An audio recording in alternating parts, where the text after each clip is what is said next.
Hello and welcome to Freedom Through Astrology, where we're giving you the keys. That's freedomthroughastrology.com. My name is Donald Patak. I'm your astrologer. There's my contact information and standard YouTube copyright. Keys to the reading: one, first of all, I do read astrology differently, and I use what is called constellation-based astrology, sometimes called true sidereal. Simple way of understanding it is that I read astrology by the visible sky. Tropical astrology fixed the signs to seasons way back in the Roman era around the 220s. Um, Mother Nature just kept the constellations moving. It's called precession of the equinox. It's how we arrive at the age of Pisces and are moving towards the age of Aquarius. So I am reading by the planets where they are actually in the visible sky as an astronomer would see them. Second point, I do read 13 signs, and the missing sign is a fucus. It's the sign of the wounded healer. If you do look at it in the sky, you'll see it's a symbol of a man holding a snake by the head and the tail. In ancient times, the snake symbolized knowledge. So it's a person who had control over knowledge, using it to heal themselves so they could heal others with similar wounds. I do read the natural size of the constellation. So Virgo is huge, just under 49 degrees. Constellations such as Aries, Cancer, Libra, Scorpio, and Ophiuchus, each of them individually are under 25 degrees. So it's really, they're all Mother Nature and wisdom made the constellations all different sizes. I respect that. There are astrologers who try to make each constellation 30 degrees. Go outside and take a look at the sky. They ain't. I use astrological midpoints. One of my teachers is Athen Shimenti, and Athen, in his video series, showed that how when you zoom in on the border between Scorpio and Ophiuchus, there are stars from Scorpio in the Ophiuchus border, as drawn by the IAU. So what he did was he looked at the zodiac belt, last bright star of constellation A, first bright star of constellation B, and he used geometry to determine what the midpoint was between them. I think that's a little bit more fair, and I think it's more accurate personally. I read using, or I interpret using evolutionary astrology. Means that these planets, these making aspect to each other, these are lessons to learn. You have freedom of choice on how you want to respond to them. So there's ideal and positive outcome, and then there's a shadow outcome or a negative outcome. You're fated to face the transit. You just have freedom to choose how you want to work with it. Keys to the reading part two. This is the weekly edition, so these are universal lessons for everyone. So do have some compassion on your fellow Earth travelers. They might not be getting it or be struggling with their lessons. Dates are based on the Eastern U.S. time zone, as I'm outside of Buffalo, New York. So that's where I'm using them, and I am operating within 1 degree of exact. Makes things more manageable for me. I'm overwhelmed, you're lost. So let's keep it simple. And software, I use Capricorn by Prometheus. So there we go. Let's take a look at our weekly transits for the week of June 16th through the 22nd. The sun begins the week in Taurus and will transit into Gemini on the 19th, I believe. Late at night, too, at that. So we are entering Gemini season finally. The moon begins the week in Capricorn and then moves through Aries and moves through to Aries. This is a little deceiving because the transition from Capricorn to Aquarius is really on Monday. So it's really more of an Aquarius through Aries routine. So emotionally, things are not Aries, Taurus. I'm sorry, Taurus. So it's more Aquarius through Taurus. Let me fix that up. Otherwise, I'm just going to keep making that mistake. I had that written down too. Hey, we're all human. Another one where my notes where I didn't double check my notes. Oops. So it's really Aquarius through Taurus. So the moon is much more stable than it sounds. And plus Pisces is either the second or third largest constellation in the sky. Can't remember off the top of my head, but so we're going to have a good stable chunk of moon in the sky. I think that's Wednesday, Thursday, into Friday. The last quarter of the moon is on the 18th in Pisces. So the Piscean moon challenging or squaring the sun in Taurus. And that happens at the late afternoon. Active planets of the week. The two inner planets that are very active are both the Sun and Mercury. Mercury will be aspecting the nodes of the moon. I do like to read the nodes because they deal with destiny. So those are two inner planets, and Sun is making aspects to the outer planets, specifically Jupiter and Neptune. But both Jupiter and Saturn are making aspects to Neptune. So these are transits that are going to be going on for a long time. And as you can see, the power transits, for me, these are transits that go on for longer than a week. So as you can see, Jupiter and Neptune, we'll be seeing that for quite some time. And then Jupiter and Saturn both aspecting Neptune. And finally, we have one planet in retrograde right now, and that's Pluto, just deciding he needs a little vacation. That's all. And so here's the week in an overview. Everything that's above the dotted line is a holdover from last week. So as you can see, we do have two transits that started late last week and are ending this week. The Mars, Uranus, and the Jupiter, Saturn. So those are squares. So there will be a good degree of squares this week, meaning challenges. However, squares are designed to strengthen you. Yeah, it's hard work, but it's like when you work through something really challenging and you succeed at it, man, does that feel good and the reward's nice. For this week, though, as you can see, everything below the dotted line, we've got a lot of, we have 3 sextiles and a trine, so a lot of easier energy. So if you do put the energy in, it's possible to have an easier chance of success or a better chance of success, and it's still rewarding. It's still rewarding. It's just a lesser struggle, so to speak. Let's take a look what we have. Yep.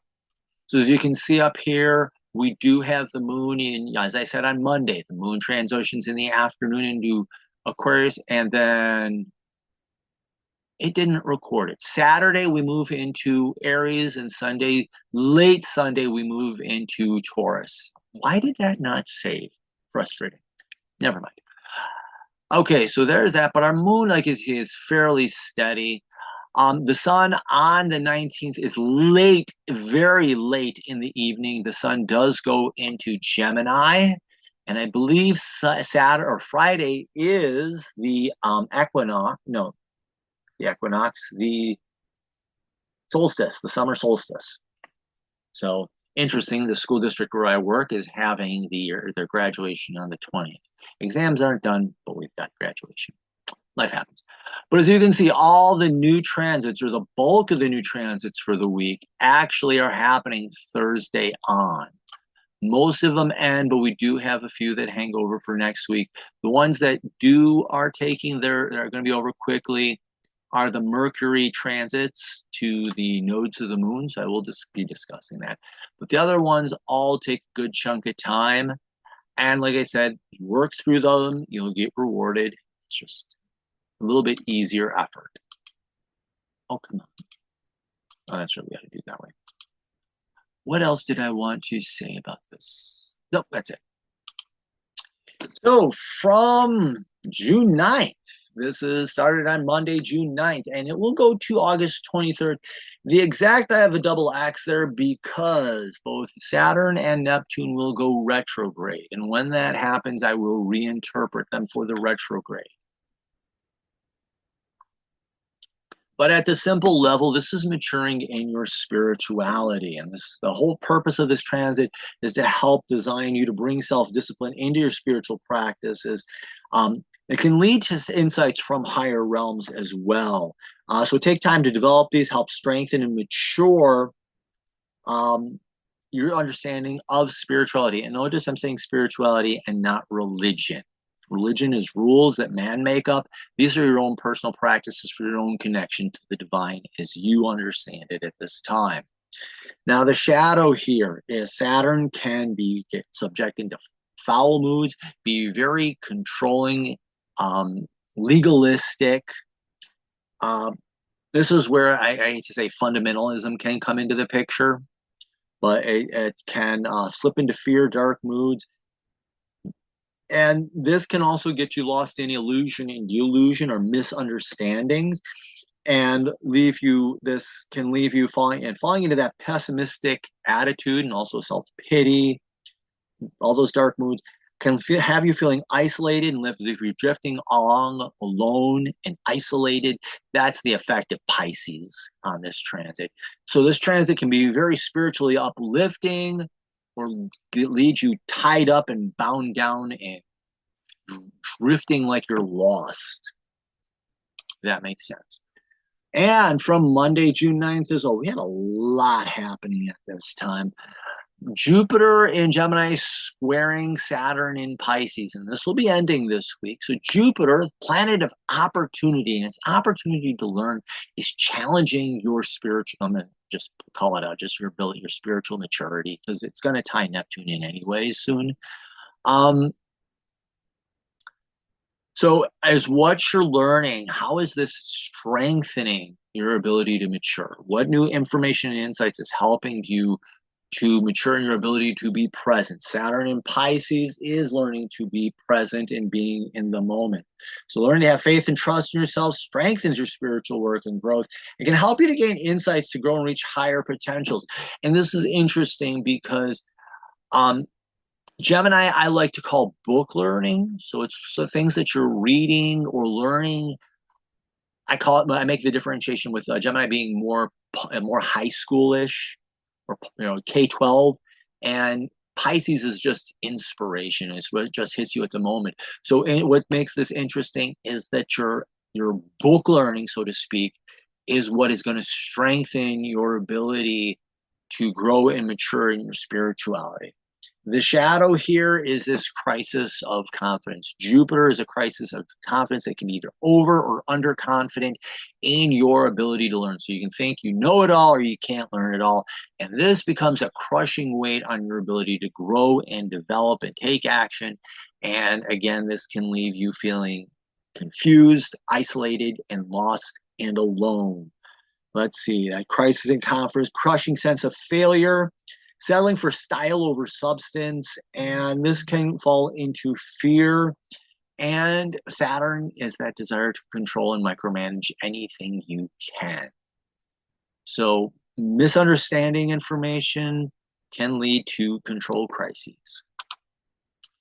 From Friday the 13th, and Friday the 13th is only a bad day if you're a member of the Knights Templar. Poor guys all got slaughtered because of the stupid French nobleman who just bit off more than he chewed. Oh well. Mars in Leo, Mars is courage and Uranus is your authenticity. So at the base level, this is the challenge of you having the courage to be authentic. However, Mars is in Leo, courage to express what your authentic self and be peace at it. Find that strength and stability in it. And working through that can help you build the courage and be appreciated for being real. I think that's just about sums it up. I'm not gonna really need to carry off too much on that. The shadow here, Mars slips into fear, and in Leo, it's the drama king or drama queen. So it's playing everything out and just going over the top, or it's trying to hide away and not be seen. And this becomes a crushing burden on your individuality. You're either acting out as a drama king and just playing, you're either acting out whatever is the playing out as a drama king, drama queen, acting out to be seen, whatever. Either which way, the shadow of Uranus is being fake. You're either acting out or you're selling out. And this is, instead of being, this can be the lazy way out. It can be destabilizing. You can be acting out like the bull in a china shop. It can actually go either way if you think about it. But that slipping into fear leads essentially to a loss of individuality and less of who you really are. It can feel like a crushing defeat no matter what the outcome. And either which way, you're playing up to somebody else's expectations and losing. Saturday, Jupiter and Gemini squaring Neptune in Pisces. Like I said, opportunity to learn is strengthening your spirituality and your ability. Specifically, Neptune is learning to be present. If you really want to know spirituality, pay attention to Neptune. Neptune rules Pisces, so you're really learning to be present and be in the moment. I think the best thing I heard about Neptune in Pisces is don't just do something, be there, sit there. It's learning to meditate and be in the moment. So what are you learning? What you're learning is strengthening your spiritual practices and can strengthen your spiritual practices. And gain insights. And this is again book knowledge or something you're watching on a video or listening into a podcast. This is somehow able to by taking that opportunity of somehow strengthening your spiritual abilities. Now, the shadow here is that crisis of confidence in your ability to learn and communicate. And that falls into illusion and delusion, self-deception, desire to escape. You think you know more than you do, playing up the false guru. I don't know if I could come up with another rhyme. But that ultimately, that crisis in confidence leads to living a lie and drifting off into a life of illusion and delusion. It's possible to feel superficial, empty, and unfulfilling. We do have the moon in Capricorn, and emotionally you're ready to accept hard work and let go of the idea that everything has to be. Sometimes you got to struggle, and that's okay. Self-discipline and commitment are what leads to success. Also, know your boundaries. To borrow a quip from Dirty Harry, man's got to know his limitations. Know your boundaries, having healthy boundaries, know what it is you're here to focus on. Focus on that, do that. That's what leads you to success. And emotionally, you're ready just to roll up your sleeves and do the hard work. The shadow here is emotionally, you can be uptight and a control freak, thinking that you know what's best for everyone else except yourself. And that can drive people away and have you feeling alone and isolated. Who else can I have doing this work? Well, I guess I'm just gonna have to do it myself. And that leads us to our new transits.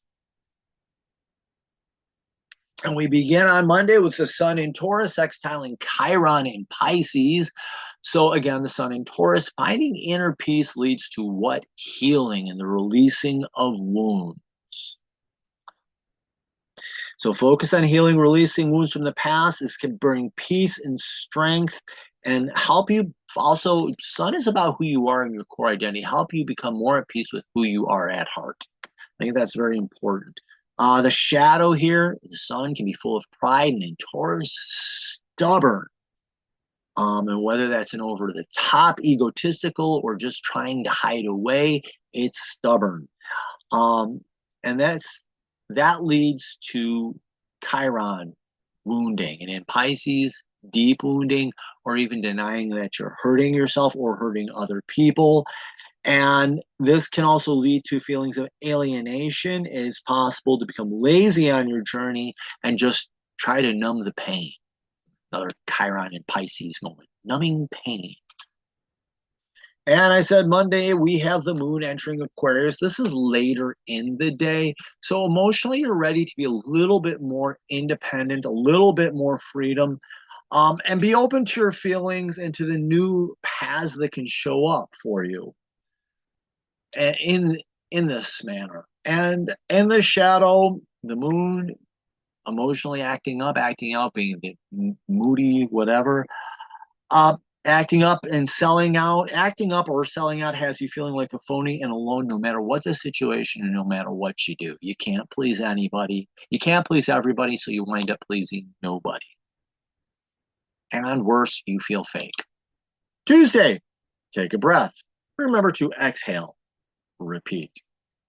I don't know why I have to remember to exhale and repeat in these things, but why not? Wednesday, we have the moon entering Pisces. And again, we're in the waning cycle here, so this is a little bit about releasing. I think is an important lesson on the waning cycle is to remember to release. Release what? In Pisces, what's no longer inspiring you. And so when you release what's no longer inspiring you, you can open up to what is more inspiring.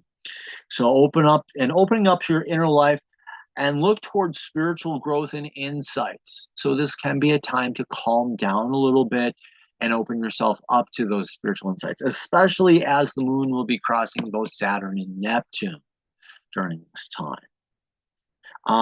Withdrawing from reality in any way has you feeling isolated. Again, Pisces, empty. This can have you feeling very, very empty. And At about 4:35 in the afternoon, we will have the last quarter moon in Pisces. So this is the sun in Taurus. Yeah, that's right. That's still the sun in Taurus. So emotional stability, finding emotional stability, or finding your stability in who you are by releasing what's no longer inspiring. And that can actually be a strengthening experience as you're working through it. So finding a fresh vision for your life can be a challenge to learning about who you are, learning to let go of old ideas so you can move up and on in life can be a strengthening activity. And so this is clearing out the old so you can let in the new. And that helps strengthen your identity. Uh, Also, learning to calm down both mentally and spiritually can be challenging, but can be what opens up yourself up to these opportunities. And the shadow is just shutting yourself down, closing yourself off to. I just slept. Hold on a second. Let me check my notes.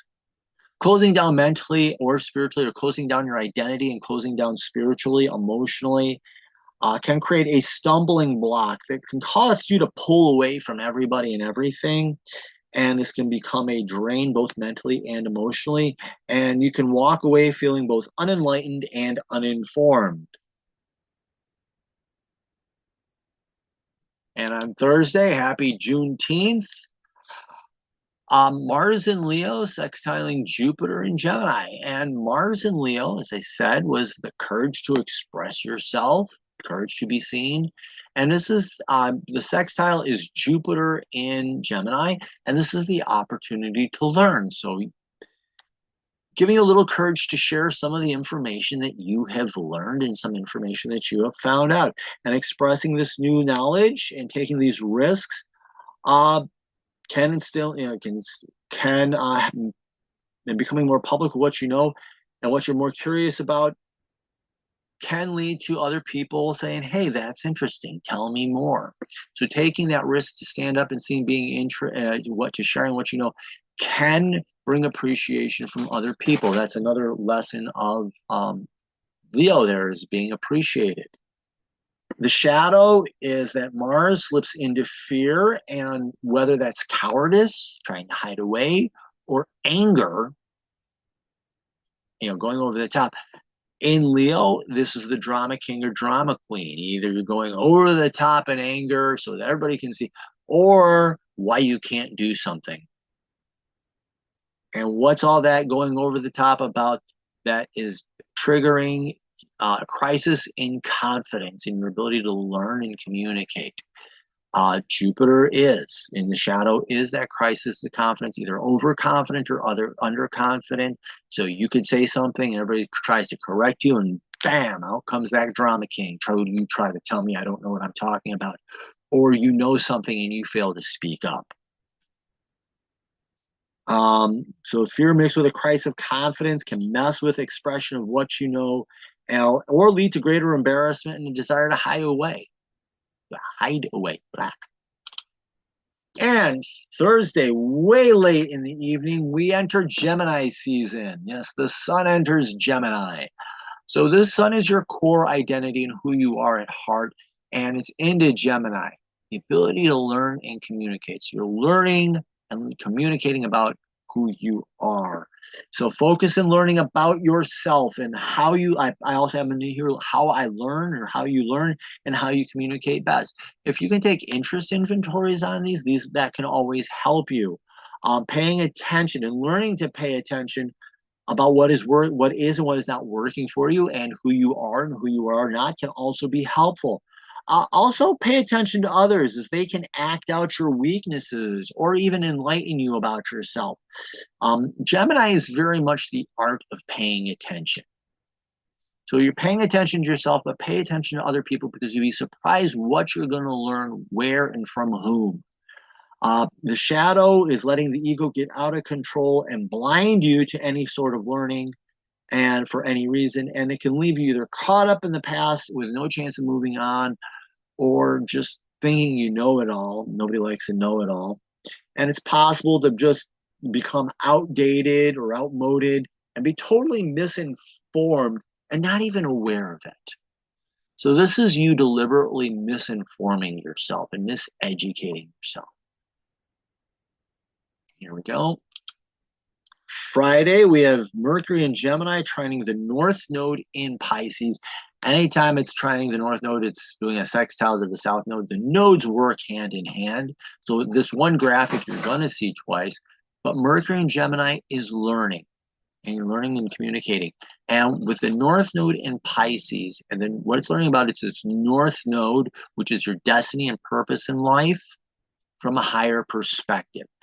Key to this transit and understanding what the real lessons are in a deeper level is knowing what your North Node is in your birth chart. So how does Pisces relate to that, and what's that higher purpose that you need that's good for you to be aware of? So this is an opportunity for you to learn and communicate, and I would especially focus on the learning component of it, but communication is in there with Gemini, and it's about your life's purpose and what you came here to achieve. People ask me, like, what am I here to become? What am I here to do?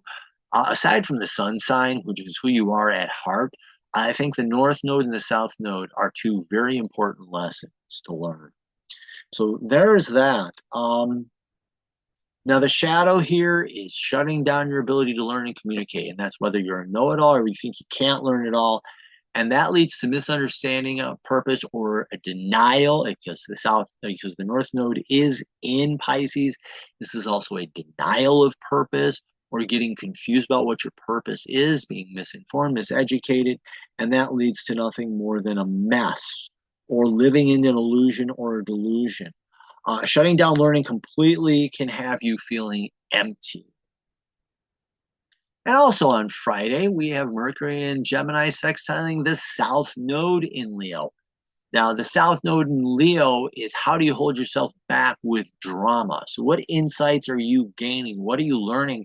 And what are you learning about how I'm going to say your behaviors are holding you back. And these over-the-top and unnecessary dramas are holding you back from achieving your purpose and who you are in life. And how is this drama also blocking you or stopping you from learning? And because it's a sextile, it's easy to fall into these, but becoming aware of them, it's an easy time to become aware of them so you can put an end to the habit and an end to the practice. So new insights and knowledge help you how you hold yourself back, and insights on karma so you can also let it go. In the birth chart, the South Node can tell of a past life and a past life archetype. So you could also be gaining knowledge of that past life archetype so you can leave it go. And in the shadow is just the Mercury in Gemini is just that know-it-all or can't learn it all. And that South Node archetype just becomes a drama queen, and drama queen played out in the world, whether it's over the top or trying to hide it away. But giving into your karma leaves you stuck in a mental loop of never-ending pointless drama. And this can be paid out in public or as a loop inside your head. Why does this keep happening to me? Oh, God. Replaying that painful scene over again. Yeah. And this is the South Node and the North Node, so they all play hand in hand. So playing up that drama can hold you back from achieving your purpose in life, but being aware of how you hold yourself back can actually open the doors for helping you to achieve your life's purpose. Saturday, the moon enters Aries, and the aim here is to release fear and embrace courage. So release, feel, embrace whatever challenges come your way. Competition can feel energizing, or even challenges can be energizing. Excuse me. The shadow here is slipping into fear and anger, and it can come across in the wrong way, either as explosive anger or cowardice and trying to hide away, and not expressing it all at all can have you looking like a coward, but going over the top can ruin relationships. We do need to be careful. The moon is crossing Venus, and in Aries, it can be the courage to reach out to others. It can also be damaging to relationships as well. And on Saturday as well, we have Sun in Gemini squaring Saturn in Pisces. Gotta practice my pronunciations. Sun in Gemini, you're learning about yourself, and how is this helping you to learn self-discipline and self-control? So focusing on learning, challenging your growth, your spiritual growth, helping strengthen it. Learning new insights can lead towards greater maturity. So how is this helping you learn to control yourself and be in the present moment? Like I said, it's a square. It's hard, but it's challenging and it's strengthening. The shadow here is this out of control ego, is a know-it-all or can't learn it all, and falling into Saturn, frustration, control free, can lead to a pessimistic attitude towards life. And that stubbornness can create failure. And it's failure literally at your own hands. And in Pisces, you're denying that it's all your fault. And it can have you feeling isolated and alone. And we also have the Sun in Gemini squaring Neptune in Pisces. So what are you learning about yourself, and how is this helping your spirituality and who you really are in that realm?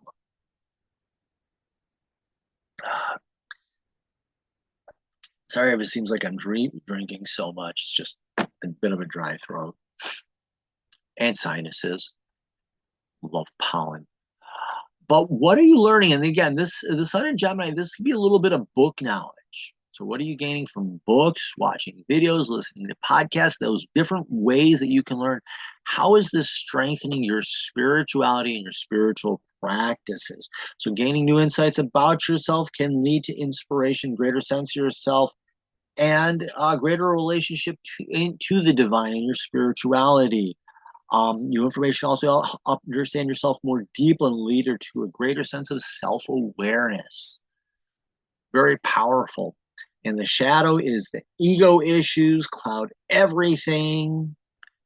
That over-the-top ego, or your chart start trying to hide away, is just crushing burden on your spirituality, and it leads to self-deception, feeling disconnected from who you really are, and also disconnected from your higher self. So out of this, you can very much feel lost. And finally, we close with the moon entering Taurus. Let go of what is stressing you out and just focus on calming yourself down and chilling out. Go to the library, borrow the book on Ferdinand the Bull from the children's section. Perfect Taurus lesson there. And despite of all the craziness that's going on, he did his work. He did what he's supposed to, but he liked to lay down. And when he got dragged in the middle of a scene that really he didn't want to be in, what did he do? He just sat there calm, cool, and collected. And they realized they weren't going to be able to push his buttons, so they let him go. So let go of what stresses you out and focus on calming yourself down. Finding the different ways to be peace and quiet can be restorative.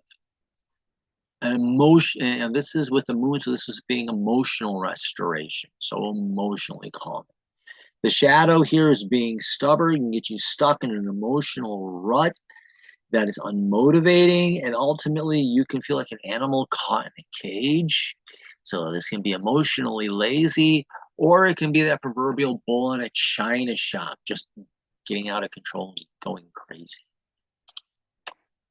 So that's your week in a nutshell, ideally. So do follow me on social media, Facebook, Instagram, and YouTube. These guys here are making billions of dollars off your data and not giving you anything for it. They could, if you meet certain requirements, and they even at that, they ain't doing a whole lot. The amount of money they make is ridiculous compared to the pittance they give out. Digital Soul Space is a troll-free, privacy-focused, spiritual corner of the internet. 4 great moderators that do a job of keeping the trolls under control. There's astrology on there, but if you're into like tarot or oracle decks or crystals or exploring different spiritual paths, it's a great place to go and ask questions and not have to worry about getting blasted with 10,000 ads. Also ad-free, which is wonderful. Pull up my site. So here we go. When you come here, if you click on the subscribe button, also there's a pop-up. All I need is an email. You get a once a week free newsletter that gives you all these updates and more insights. And over on blog, that's where I do deeper dives into select insights. I don't do them all, but there's some of them I choose. We like to choose one a day that's important and explore it deeper. And sometimes if it's a day off and there's nothing I really want to pursue, I look for ones that I haven't covered in the reading, the really obscure transits, and I'll dig into those. Um, Scrolling down, different sets of keys. I talk about the keys. If you want to see how your chart changes, order a quick six key points that help you understand the basis of your chart and the roots of your chart. The first set of keys is your full-blown birth chart, and I dig into that deeply. What you get from me is a recording. You watch the recording, and then when we get together, you're asking the deeper questions to help you understand your chart better, rather than trying to squeeze them in while I'm doing the reading. You get the reading, and you get to ask questions and get clarity. So there's the birth chart, natal chart.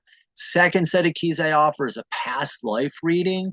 This, if you don't believe in past lives, I can do the same reading, and it's a karmic lesson. It's a special lesson you came here to learn. But this helps paint out an archetype of a pattern in your life that repeats. And you came here to learn this lesson so you can release it and grow into your higher self. I do combine the two into a quick pick reading, which has a 10% discount built in. Second set of keys is the horoscope, which is not only transiting, but the transiting planets to your natal chart, which is a much deeper understanding and much greater lessons. So I have two different yearly horoscopes. One's life cycle, which I'm looking at transiting outer planets to the transiting outer planets alone. And it's same to same, like Jupiter. What's Jupiter doing to your natal Jupiter? Saturn to natal Saturn. Specifically narrow because those are very deep and involved life lessons. Yearly horoscope, I look at the major transits for the year, what they mean to you. And this is transiting to transiting, like the Saturn Neptune. What does that mean to you? But also transiting to your natal. What happens if it's transiting your natal Saturn? What does that mean for you? And I do the yearly. That can be any 12 months in a row. It doesn't have to be January 1st. We can do July 1st through the end of next July. Quarterly horoscopes, any 3 months in a row. Monthly horoscope. And this can be a calendar month, so the first through the last day of the month, or it can be new moon to new moon. My preference is new moon to new moon because that's the natural cycle. And I do have packages which combine these readings together, and they have a 10% discount built in. I talked about the blog. When you're down in those areas, or if you click on services, you can get readings, and that's how you order your readings. If you have a specific question, Don, I want you to talk to me about this specific transit or whatever. If you click on scheduling, that's how you order them, and that's how you get this. That's where you can schedule a specific day and time when I'm available, and we can talk. There's that. Slideshow, current slide. You can also schedule me through the Mural, MIRL app, and I'm at Freedom Astro. So thank you very much. I hope you enjoyed and appreciated the insights that I offered you. Like, follow, share. Do sign up for the newsletter. Do sign up for the YouTube video if you haven't already. Remember, in the visible life, your sky changes. I have dyslexia, so I read things weird sometimes. In the visible sky, your life changes. Thank you very much. Have yourself the best possible week.